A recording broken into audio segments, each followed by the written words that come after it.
in the reference models at the FEA level, some combining and repackaging. But I believe that they will still be foundational to a lot of the things we do. They help us communicate across our boundaries and describe the different lines of business that we have and where there's commonality. There are some things that we provide at the department level, the DARS, that is our architecture registry. I'll talk more about that when I get to how we govern the architectures. Next to that is the DISR, which is the IT Standards Registry. That's our baseline of information technology standards that the acquisition community turns to when they select the standards that they build to for their material solutions. Already mentioned DODAF, and then various policies that apply across the department.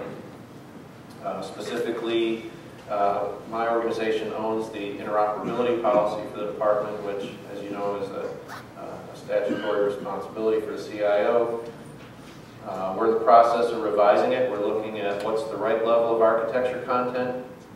The policies are somewhat dated, 2004. A lot has changed, and we're looking at streamlining the process. And I'll talk more about streamlining architectures in a couple of slides here. In addition to the architecture framework itself, some of the work that we've done in standardizing across the department, how we depict architecture artifacts, there's a couple of things that have happened. Our Deputy Chief Management Officer of the Business Transformation Agency have published an approach at primitives for describing business process modeling. You'll hear more about that tomorrow probably, when Dennis WILCZYNSKI speaks. We've actually published that on our website. We've looked at that as best practice for business process modeling, so you can learn more by going to the DoD-CIO website. A second area where we've looked at standardization is partnering with commercial tool vendors and with standards development organizations. The Object Management Group, which owns the UML family of specifications, has worked with us over the past couple of years and has published something called the Unified Profile for DODAF and MODAF, or UPDM. That's an acronym within an acronym. But the DODAF acronym, you know, the MODAF part is the Ministry of Defense Architecture Framework that the UK Ministry of Defense has published. The reason we partnered with them is our frameworks are very similar. They were actually a variant off of DODAF. So the tool vendors found it pretty easy to get together and look at how they can support both of our frameworks in a standardized way. So there are tools in existence today that can proclaim themselves UPDM compliant.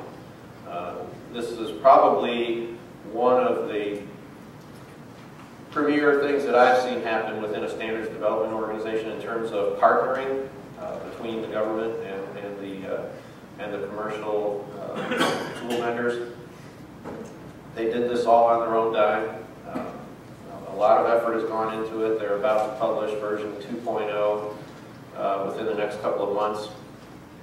Version 1.0 has already been published, and as I said, tools are already compliant with that specification. So what does all that mean?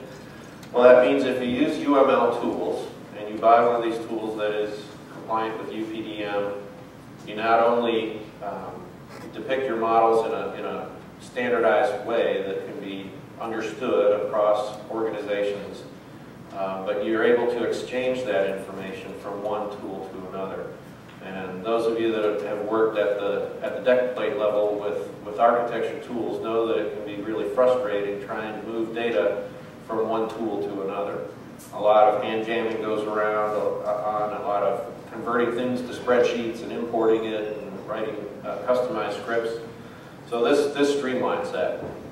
So that's the good news. The downside of it is it's only for the UML tools right now.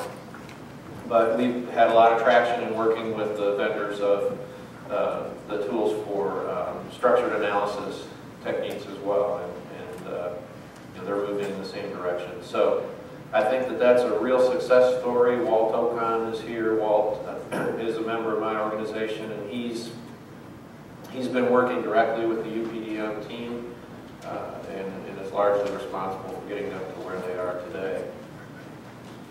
So in terms of standardizing, we've got a way of standardizing the artifact set through the DODEF. We've got a way of standardizing the data through some common standards.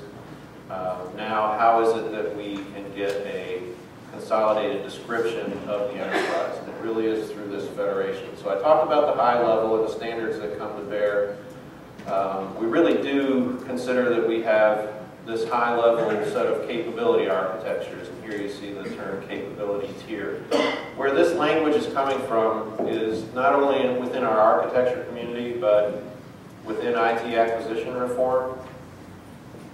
DoD is in the process of looking at IT acquisition and how to streamline it. That's been directed by Congress. We are working with other working groups to establish how it is that we bring architecture to the right decision points within IT acquisition to support the decision-making process, streamline it, reduce the burden of developing architectures. A lot of it is going to depend upon architectures being available up front, if you will. If you go back and you look at DoD policy for architectures within the acquisition process, it was envisioned that the joint staff would be responsible for our operational architecture. And that is really the operational context. What are the activities that are performed? What's the information flow? What's the operational environment look like? And what are the actual mission requirements? The joint staff would develop that. The acquisition community would develop the systems architectures. Now we call them the systems and services architecture. And then the CIO would be responsible for the technical architecture. So the technical architecture is partially represented in the DISR up there on the top, the IT Standards Registry, but there's a lot more to it, right? There's getting some technical specifications and profiles for how we implement the standards. Well, that all didn't really come to fruition. We don't have joint operational architectures. We have pockets of activity, and that's what we're working to fix, and that's what the IT acquisition reform process requires. It assumes that we will have these capability architectures up front. So things are going to have to change within the department on how we provide that operational context. The Joint Forces Command, now part of the Joint Staff, has been working on what we call joint mission threat architectures. Those are available for things like close air support. That would be an example of a mission threat. Those architectures are being built, but they're being generated at the rate of about 6 per year. A lot of effort goes into them, a lot of collaboration required across the components. So we're looking at ways of providing content faster, but that's just a piece of it. These joint mission threads, and then also the capability level architectures that come out of the functional communities. Joyce is here from Personnel and Readiness. They have an HR architecture. The business mission area is broken up into other priority areas that Dee Dee and Dennis can talk about. Those architectures are necessary to get the right operational context for the department to set it. What happens in the absence of those architectures is that the individual programs are left to develop that content on their own, to define their own requirements. So if we get a joint operational concept and then the program generates an architecture to meet that concept, once we get back to deployment, we get into testing of the applications, systems, services, we find that the operators don't recognize what it is they were asking for. So it's essential that we set that operational context up front. We had a meeting Friday.